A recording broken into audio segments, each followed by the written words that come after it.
Hello everyone, very good morning to all of you. तो चलिए दिन की शुरुआत करते हैं 9 नवंबर 2022 के करंट अफेयर के साथ। पीडीएफ का लिंक आपको पता ही है। अब एग्जाम इंजन से आपको पीडीएफ डाउनलोड करनी होती है डेली। तो एग्जाम इंजन एप्लीकेशन का डायरेक्ट डाउनलोड लिंक वीडियो के डिस्क्रिप्शन बॉक्स में है। वहां से आप डेली की फ्री पीडीएफ डाउनलोड कर सकते हैं। एग्जाम इंजन चैनल के अंदर फ्री स्टडी मटेरियल का ऑप्शन आता है, उसी के अंदर आपको सारी पीडीएफ मिलेंगी।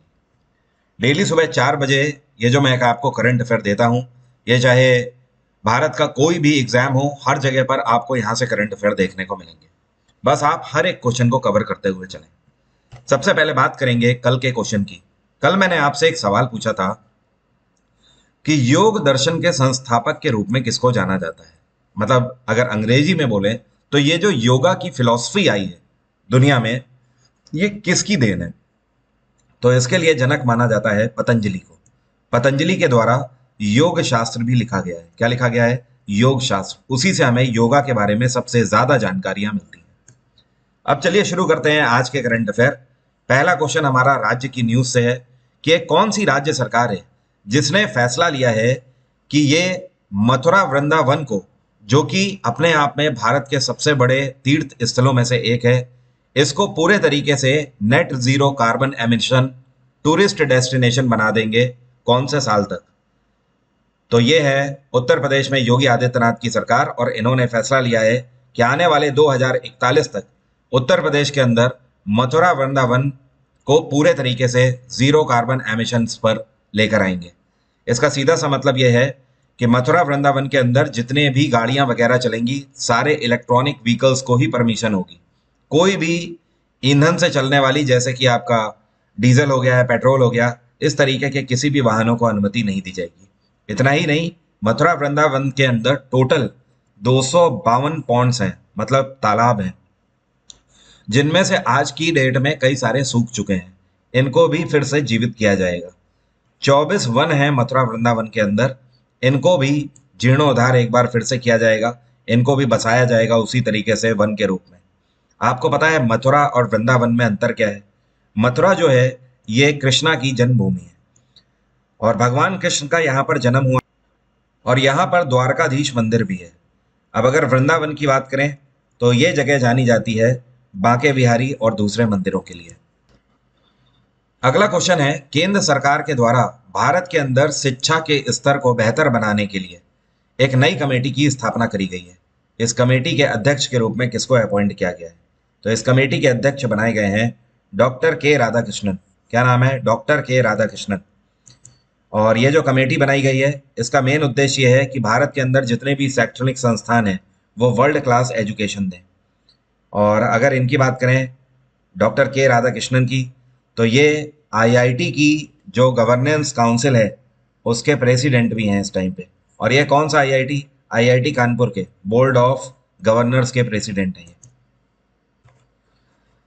ये कौन सी राज्य सरकार है जिसके द्वारा अभी हाल ही में लखपति दीदी योजना की शुरुआत करी गई है? तो लखपति दीदी योजना की शुरुआत उत्तराखंड के अंदर पुष्कर सिंह धामी की सरकार के द्वारा शुरू करी गई है। इसको कहाँ से लॉन्च किया गया है? तो आपको ध्यान रखना है, इसको देहरादून से लॉन्च किया गया है। कहाँ से? देहरादून से। अब ये जो लखपति दीदी योजना है, इसका मेन उद्देश्य ये है कि उत्तराखंड के अंदर जितने भी सेल्फ हेल्प ग्रुप्स हैं, बात आ रही है समझ?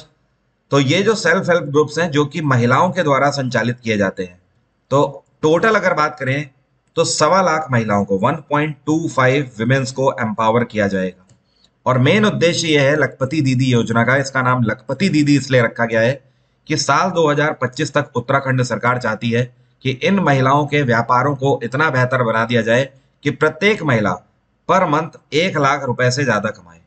तो ये मेन उद्देश्य है जिसके लिए लखपति दीदी योजना की शुरुआत करी गई है उत्तराखंड सरकार के द्वारा। उत्तराखंड सरकार ने कुछ टाइम पहले एक और योजना की शुरुआत करी थी, इसका नाम है हंस जलधारा योजना। क्या नाम है? हंस जलधारा योजना। अब ये योजना क्या थी? इसका मेन उद्देश्य यह है कि उत्तराखंड के अंदर हर एक व्यक्ति को पीने का स्वच्छ पानी मिलना चाहिए। फिलहाल इस योजना को उत्तराखंड सरकार केंद्र सरकार की हर घर जल योजना से जोड़ चुकी है। ठीक है, और जिसका उद्देश्य भी सेम ही है, 2024 तक हर एक घर के अंदर पीने के पानी की फैसिलिटी होनी चाहिए, मतलब टैप कनेक्शन की फैसिलिटी होनी चाहिए। उत्तराखंड में इस टाइम पे गवर्नर कौन है? ये हैं गुरमीत सिंह। गुरमीत सिंह पहले आर्मी में थे, लेफ्टिनेंट जनरल थे।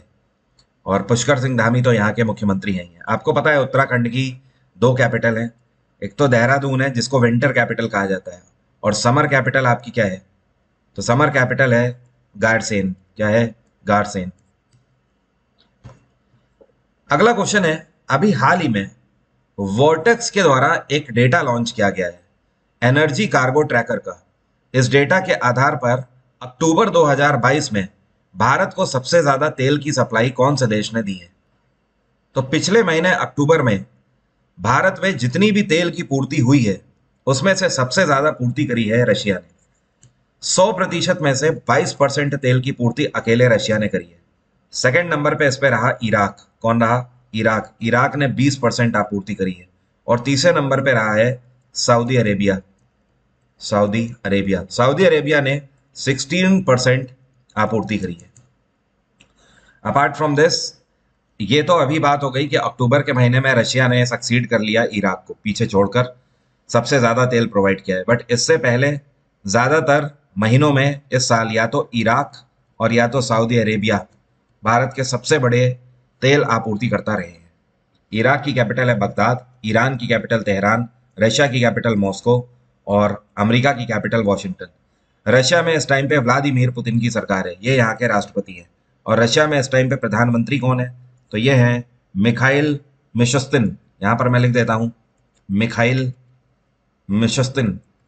मिशुस्तिन इनको बोलते हैं, ठीक है। और ये एक बेसिकली अर्थशास्त्री हैं, इकोनॉमिस्ट हैं ये मिखाइल मिशुस्तिन। पहले ये 2009 से लेकर 2020 तक यहाँ पे जो इनका टैक्सेशन डिपार्टमेंट है उसे संभाल चुके हैं, उसके प्रेसिडेंट रह चुके हैं। और 2020 में इनको प्रधानमंत्री के रूप में रशिया में अपॉइंट किया गया था। अगला क्वेश्चन है, तोकू इमोंग बर्ड काउंट का जो पहला संस्करण है इसको कौन से राज्य में आयोजित किया गया है? तो तोकू इमोंग बर्ड काउंट एक तरीके का महोत्सव है या आप बोल सकते हो फेस्टिवल है, जिसका आयोजन किया जा रहा है नागालैंड में। और इस बार इसका पहला संस्करण आयोजित किया जा रहा है। ये बेसिकली एक पोस्ट हार्वेस्ट फेस्टिवल है। नागालैंड में इस टाइम पर फसल कटती है अक्टूबर के महीने में, और उसके बाद नवंबर के महीने में अब से इसे मनाया जाएगा, ठीक है। तो एक तरीके से आप बोल सकते हो कि वहां पर लोथा नागा जो कम्युनिटी है वो अपनी फसल की कटाई के बाद इस त्योहार को मनाएगी। और साथ में इसको तोकू इमोंग बर्ड काउंट के नाम से क्यों जाना जा रहा है? क्योंकि नागालैंड के अंदर जो पक्षियों की डाइवर्सिटी है उनको बचाना ही इस महोत्सव का मेन उद्देश्य है। क्योंकि अच्छी खेती के लिए पक्षियों का भी बहुत बड़ा रोल होता है, इसीलिए बोलते हैं नेचर डाइवर्सिफिकेशन बहुत इंपॉर्टेंट है। और नागालैंड का जो फेमस नेशनल पार्क है इसको बोलते हैं तांकी नेशनल पार्क। एन साइलेंट रहता है और ऐसे लिखेंगे तांकी नेशनल पार्क। अगला क्वेश्चन है, अभी हाल ही में जेंसर टेक्नोलॉजीज लिमिटेड के इंटर्म मैनेजिंग डायरेक्टर के रूप में किसको अपॉइंट किया गया है? ध्यान रखिए, परमानेंट मैनेजिंग डायरेक्टर नहीं है, इंटर्म मैनेजिंग डायरेक्टर है। अभी कुछ टाइम के लिए इनको अपॉइंट किया गया है। तो जेंसर टेक्नोलॉजी के अब से इंटर्म मैनेजिंग डायरेक्टर होंगे, ये कौन है? अनंत गोयनका।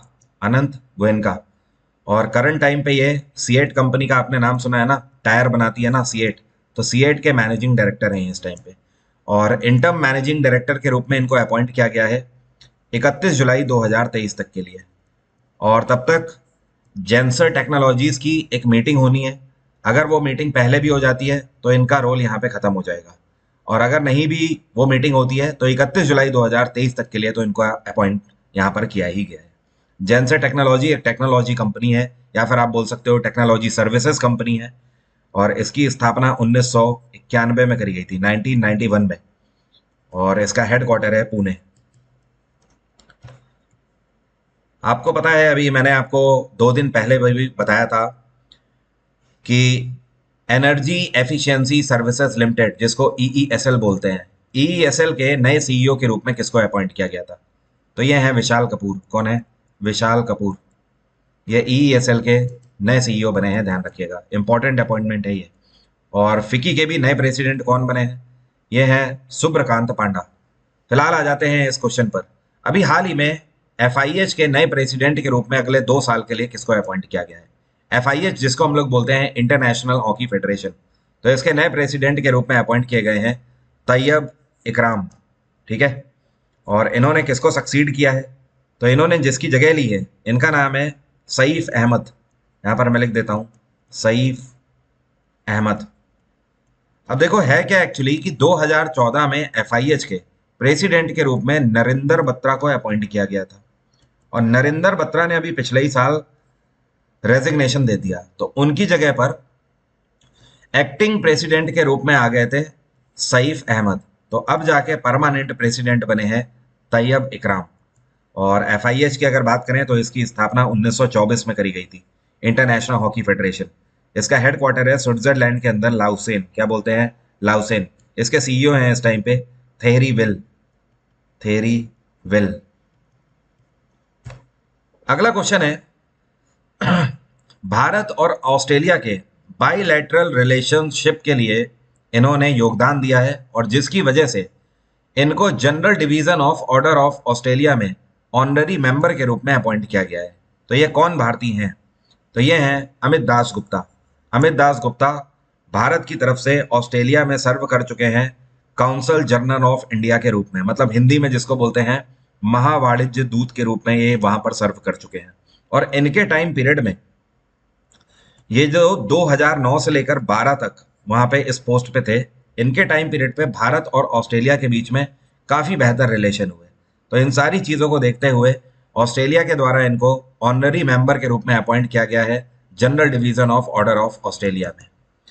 ऑस्ट्रेलिया में अभी कुछ टाइम पहले ही नए प्रधानमंत्री बने हैं, इनका नाम है एंथनी एल्बनीज। क्या नाम है, एंथनी एल्बनीज।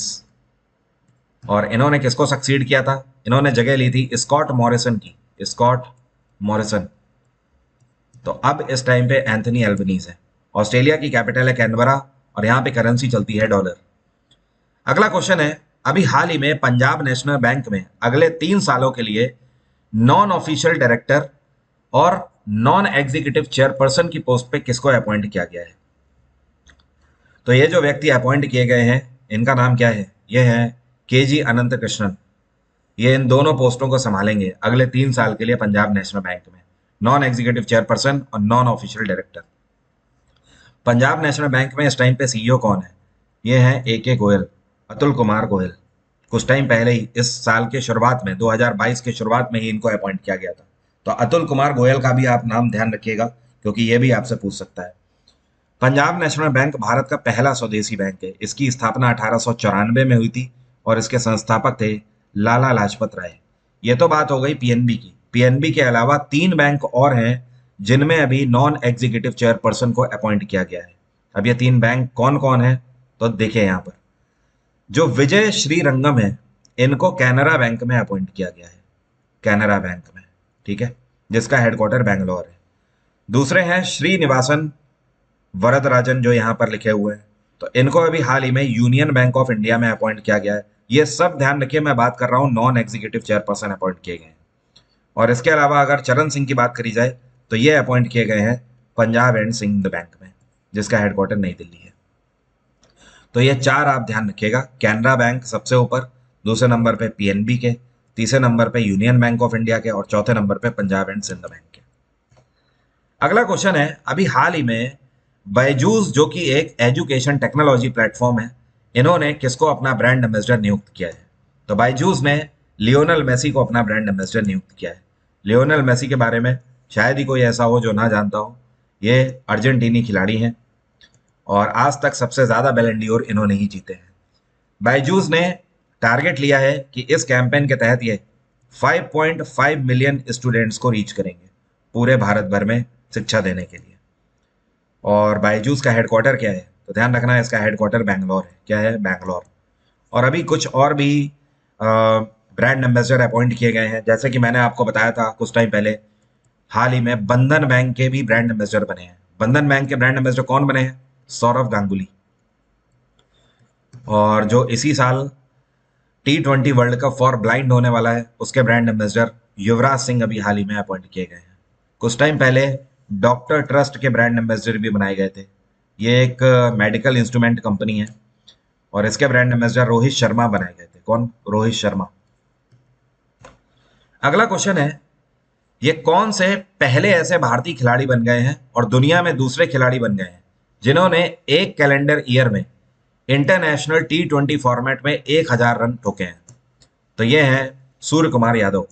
इन्होंने एक कैलेंडर ईयर का मतलब होता है 1 जनवरी से लेकर 31 दिसंबर के बीच में, ठीक है। तो ये 1026 रन बना चुके हैं अभी तक इस कैलेंडर ईयर में, और ऐसा करने वाले दूसरे खिलाड़ी हैं दुनिया में। आज तक किसी भारतीय ने ऐसा नहीं किया है। अब पहले खिलाड़ी कौन है अगर ये दूसरे हैं तो पहले है पाकिस्तान के मोहम्मद रिजवान। कौन है? मोहम्मद रिजवान।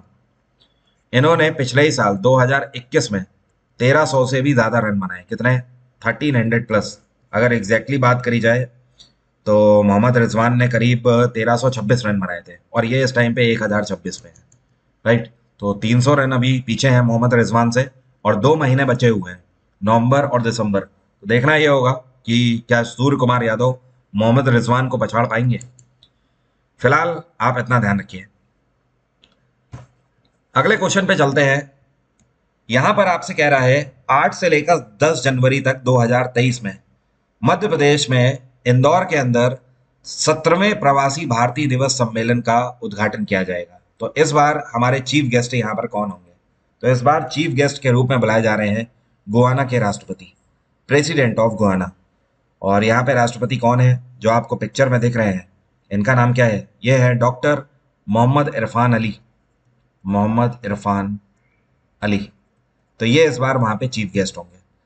और प्रवासी भारतीय दिवस आपको पता ही है 9 जनवरी को हर साल मनाया जाता है, क्योंकि 9 जनवरी 1915 को महात्मा गांधी साउथ अफ्रीका से भारत आए थे। तो इस बार मध्य प्रदेश के इंदौर में 3 दिन का ये फेस्टिवल मनाया जाएगा, 8, 9 और 10 जनवरी को। मध्य प्रदेश में इस टाइम पे शिवराज सिंह चौहान की सरकार है और यहाँ पे गवर्नर है मांगू भाई पटेल। अभी मध्य प्रदेश का ये कौन सा नेशनल पार्क है जहां पर प्रोजेक्ट चीता लॉन्च किया गया है? तो ये है Kuno national park. Kuno national park. Namibia से लाकर 8 चीते यहीं पर छोड़े गए थे, ध्यान रखिएगा। इसके अलावा और भी नेशनल पार्क है मध्य प्रदेश में, जैसे कि कान्हा नेशनल पार्क, पेंच नेशनल पार्क, वन विहार नेशनल पार्क, सतपुरा नेशनल, ये सब मध्य प्रदेश में ही है। अभी हाल ही में इन्फेंट प्रोटेक्शन डे कौन से दिन मनाया गया? हिंदी में बोले तो शिशु संरक्षण दिवस इसको बोलते हैं। यह दिवस 7 नवंबर को मनाया गया, परसों के दिन यह दिवस मनाया गया। और इसका मेन उद्देश्य यह है कि पूरे भारत भर में लोगों को ये अवेयरनेस देना कि बच्चे जो हैं उनमें इम्यूनिटी कम होती है। इस वजह से जो उनकी न्यू एज होती है या फिर न्यू बॉर्न बेबी होते हैं, जस्ट जन्मे हुए बेबी होते हैं, तो उनकी हेल्थ का ख्याल किस तरीके से रखा जाए। जैसे कि एग्जाम्पल के तौर पर मदर मिल्क उसे ज़रूर मिलना चाहिए, माँ का दूध उसके लिए बहुत ज़्यादा इंपॉर्टेंट है। साथ में भारत सरकार की तरफ से मिशन इंद्रधनुष के तहत जो टीकाकरण किया जा रहा है वो टीका भी बच्चों को लगना चाहिए। ये सारा कुछ जितना भी है अवेयरनेस वो इस दिवस को स्प्रेड किया जाता है पूरे देश भर में। अगला क्वेश्चन है नेशनल कैंसर अवेयरनेस डे अभी हाल ही में कौन से दिन मनाया गया भारत में? तो नेशनल कैंसर अवेयरनेस डे भी 7 तारीख को ही मनाया गया। और कैंसर जागरूकता दिवस को सबसे पहले 2014 में भारत के लिए लॉन्च किया गया था। उस टाइम पे हेल्थ मिनिस्टर थे डॉक्टर हर्षवर्धन। कौन थे? डॉक्टर हर्षवर्धन। और इन्होंने ये दिवस भारत के अंदर 7 नवंबर को ही क्यों मनाने की बात कही? यहाँ पर मैं माफ़ी चाहता हूँ, 4 लिखा हुआ है तो ये 7 कर लीजिए। 7 नवंबर को ही इन्होंने इसे मनाने की बात क्यों कही? उसका एक रीज़न है, आप लोगों ने मैडम क्यूरी का नाम सुना होगा, या मैरी क्यूरी भी इनको बोलते हैं। क्या बोलते हैं? मैरी क्यूरी या मैडम क्यूरी भी बोलते हैं। तो ये जो मैडम क्यूरी हैं इनके द्वारा रेडियम की खोज करी गई थी और इनका जो बर्थडे होता है ये 7 नवंबर को मनाया जाता है। इस वजह से इनकी बर्थ एनिवर्सरी को ही नेशनल कैंसर अवेयरनेस डे के रूप में मनाया जाएगा। आपको पता है कैंसर से सबसे ज़्यादा मौतें क्यों होती हैं? उसका एक सबसे बड़ा कारण है कि लोग उसे इग्नोर करते हैं इनिशियल स्टेट में, फिर वो धीमे धीमे जब सेकंड स्टेट और थर्ड स्टेट में पहुंच जाता है तब ये नेग्लिजिबल होता भी नहीं है। अगला क्वेश्चन है स्वतंत्र भारत के पहले मतदाता जो आपको पिक्चर में दिख रहे हैं इनका नाम है श्याम शरण नेगी। अभी हाल ही में 106 वर्ष में इनका निधन हो गया। ये कौन से राज्य से बिलोंग करते थे? तो श्याम शरण नेगी जी बिलोंग करते थे हिमाचल प्रदेश से। और आज़ाद भारत में 1951 में जब मतदान हो रहा था तो उस टाइम पर इन्होंने वोटिंग करी थी। और आपको पता है हिमाचल प्रदेश के अंदर अभी हाल ही में इन्होंने विधानसभा चुनाव में 34वीं बार वोट डाला था। आप समझ लीजिए कि ये कब से वोट डाल रहे हैं। मतलब एक तरीके से आप समझ लो हिमाचल प्रदेश के अंदर इनके जीवन में इन्होंने 34 बार सरकार बदलते हुए देखी है। तो 106 की उम्र में अभी हाल ही में इनका निधन हो गया। और इनका ये दावा भी था कि 1951 में जब इन्होंने मतदान किया था तो हिमाचल प्रदेश का एक मतदान केंद्र है, उस जगह का नाम है बेसिकली, उसको बोलते हैं शोंगथोंग। क्या बोलते हैं? शोंगथोंग।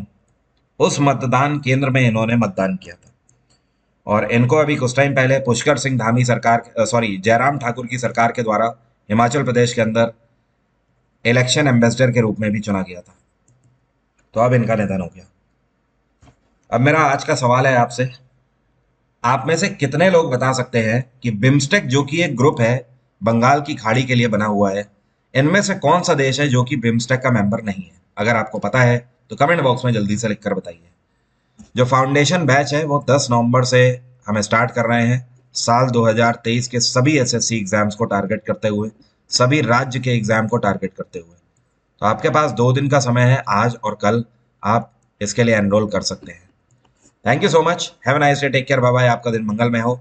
एग्जाम इंजन एप्लीकेशन का लिंक वीडियो के डिस्क्रिप्शन बॉक्स में है, उसको डाउनलोड करके एक बार इंस्टॉल करके उसका एक्सपीरियंस जरूर करें। Thank you everyone.